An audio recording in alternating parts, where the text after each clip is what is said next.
નાની વાતમાં આપણે આજે 4 તારીખે આપણે ગ્રુપમાં જે PDF મોકલ્યું છે તાદરશી ભગવદીના વાર્તા પ્રસંગો, એ PDFમાંથી જ આ ગાંગા બાપાની વાર્તા લઈશ, પાના નંબર 42 ઉપરથી,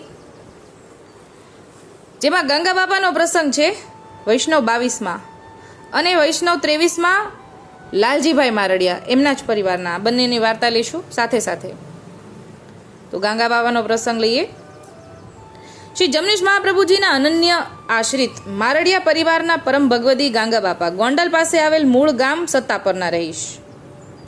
દ્રઢ વિશ્વાસથી રહી અહોરનિશ પ્રભુજીનું જ સ્મરણ કરવાવાળા સંવત 1866માં જે રત્નમણી ગ્રંથની રચના થઈ ત્યારે તેમના પુત્ર કલ્યાણદાસ મકનદાસ નામનો ઉલ્લેખ છે.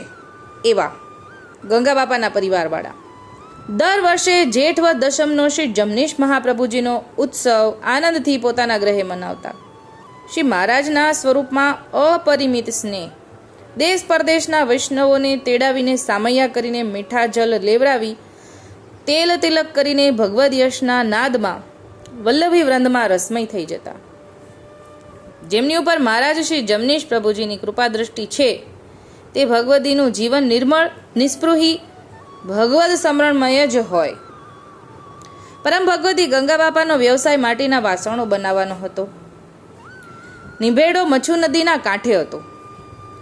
જેમ ફૂલની સુગંધથી ભ્રમરા લોભાઈને આવે એમ આવા સ્વરૂપનિષ્ઠ ભાવપ્રિય સેવાપ્રિય નિજાનંદમાં મસ્ત એવા પરમ ભગવતી ગાંગા બાપાની ભક્તિની સુવાસથી ઘણા વૈષ્ણવો પધારતા. એક વખત વિરમ ગામના એક વૈષ્ણવને કોઢ નીકળ્યો. ઘણા જ ઉપચાર કરવા છતાં કોઢ મટ્યો નહીં. કોઈ શ્રદ્ધાળુ વૈષ્ણવે કહ્યું કે સત્તાપરમાં ગાંગા બાપા મારડિયા મહાન ભગવદીય વચન સિદ્ધ છે, એમની ચરણરજ જો શરીર ઉપર લગાવો તો કોઢ મટી જશે. આટલો બધું ભરોસો છે ગાંગા બાપા ઉપર, ભગવદી પરનો બર છે. આથી આ વિરમ ગામના વૈષ્ણવ જેમને કોઢ નીકળ્યો છે એ વૈષ્ણવ સત્તા પર આવ્યા. ગંગા બાપાના ઘેર ઉતારો કર્યો. દંડવટ જે ગોપાલ કરીને બાપાના ચરણમાં પડી સર્વ વાત કરી. બાપા કહે, શ્રી મહારાજે જે વિચાર્યું હશે એ થશે. આપ નિંભાડે પધારો. રાખ ચોળી મચ્છુ નદીમાં સ્નાન કરો. પંચ ભગવતીની કાનીથી મહારાજ બધું રૂડું કરશે. પરમ ભગવતી ગંગા બાપાના વચન મુજબ રાખ ચોળીને સ્નાન કરતા આશ્ચર્ય થઈ ગયું. શરીર નિરોગી થઈ ગયું. વચન તણો રાખે વિશ્વાસ, પ્રગટ પ્રભુજી તેની પાસ. શ્રી મહારાજે પોતાના દાસને પોતાના સરખા કીધા છે ને, એવી રીતે ગંગા બાપાના વચનથી એ વૈષ્ણવનું તન પેલા જેવું નિરોગી થઈ ગયું. કોઢ જતો રહ્યો તરત જ સ્નાન કરવાથી.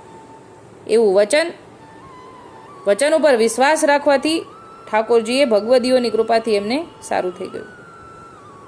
જેવી રીતે પરમ ભગવતી ડોસાભાઈ સહદેહે ધામમાં પધાર્યા, તેમજ જ્યારે પરમ ભગવતી ગંગા બાપાને ચાલવાનો સમય થયો ત્યારે ઘરના સર્વ સભ્યોને જેગોપાલ જેગોપાલ કરીને યમુનાજીના પાન કરીને મહારાજના નામનો ઉચ્ચાર કરતા કરતા દેહ છોડ્યો.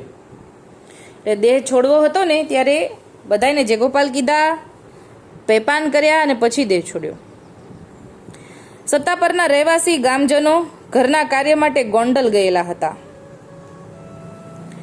તે જ્યારે પાછા વળતા હતા ત્યારે તેઓએ બંધિયા ગામ પાસે ગંગા બાપા મળ્યા. એટલે સદેહ મળ્યા લોકોને રસ્તામાં. આ બધા પહેલાં આપણે ભગવદીઓએ જોયું ને એવી રીતે જયગોપાલ કર્યા. બાપા કહે, વ્રજમાં શ્રી યમુનાપાન કરવા જાઉં છું, ઘેરે સર્વને જયગોપાલ કહેજો. અને શ્રી જમનેશ મહાપ્રભુજીનો જન્મોત્સવ દર વર્ષે ધામધૂમથી મનાવજો. એમ જ ઘરના ગોખલામાં સોરાની કંઠી તથા પારા છે એવું કીધું. ગામના રહેવાસી સત્તા પર પહોંચ્યા તો નદીના કાંઠે વૈષ્ણવો સ્નાન કરી રહ્યા હતા. પૂછ્યું કે કોણ ચાલી ગયું? ત્યારે કહે, ગંગા બાપા. વૈષ્ણવ કરે, હોય એવો તો અમને રસ્તામાં મળ્યા ને જે ગોપાલ કીધા અને કીધું કે યમુનાપાન કરવા જાઉં છું.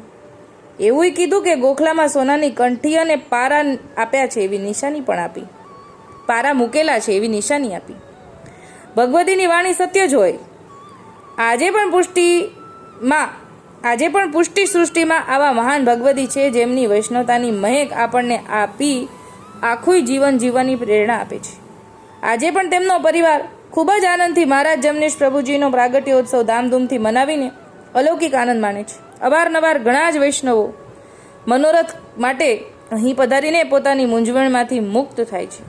એવા ગાંગા બાપાને દંડવત પ્રણામ પહોંચે. હવે એમના જ પરિવારના એમ પછીનો પ્રસંગ પણ લઈ લઈએ. લાલજીભાઈ મારડિયા. પરમ કૃપાળુ પ્રભુ શ્રી ગોપાલલાલજીએ મોટી મારડમાં વાસણભાઈને શરણે લઈને મારડિયાની છાપ આપી એવા અનિનટંકા અલબેલા પણદારી પરિવારમાં ગંગા બાપા થઈ ગયા અને એમના જ પરિવારના વંશજ સ્વરૂપનિષ્ઠ પરમ ભગવદી લાલજીભાઈ હતા. લાલજીભાઈ એક દિવસ મચ્છુ ડેમમાં નાવા ગયા. તેમાં એક ધૂનો હતો. તેઓ તેમાં ફસાઈ ગયા. લાંબા સમય સુધી બહાર ન આવ્યા. સંગી વૈષ્ણવને અણસાર આવતા ગામમાંથી બીજાઓને બોલાવી લાવ્યા.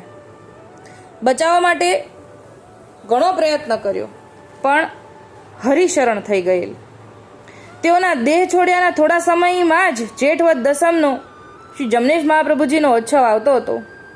ગોંડલના વૈષ્ણવને સમાચાર મળતા એ લોકો આવી ગયા અને કહે કે નારાયણ બાપા આ વખતે ઉત્સવ નહીં કરીએ તો? પરમ ભગવતી નારાયણ બાપા કહે કે અરે વૈષ્ણવો, આ શું બોલી ગયા તમે? જે જીવ જેનો આશ્રિત હતો તેના ગમતાથી તેના શરણમાં પહોંચ્યો છે. ઉત્સવ તો અધિક આનંદથી જ મનાવશું. આવા સ્વરૂપનિષ્ઠ ભગવત ભક્તોના ચરણમાં દંડવત પ્રણામ, જેણે લૌકિક તજીને ભગવદ યશને જ મુખ્ય ગણ્યું. એવા લાલજીભાઈને પણ દંડવત પ્રણામ.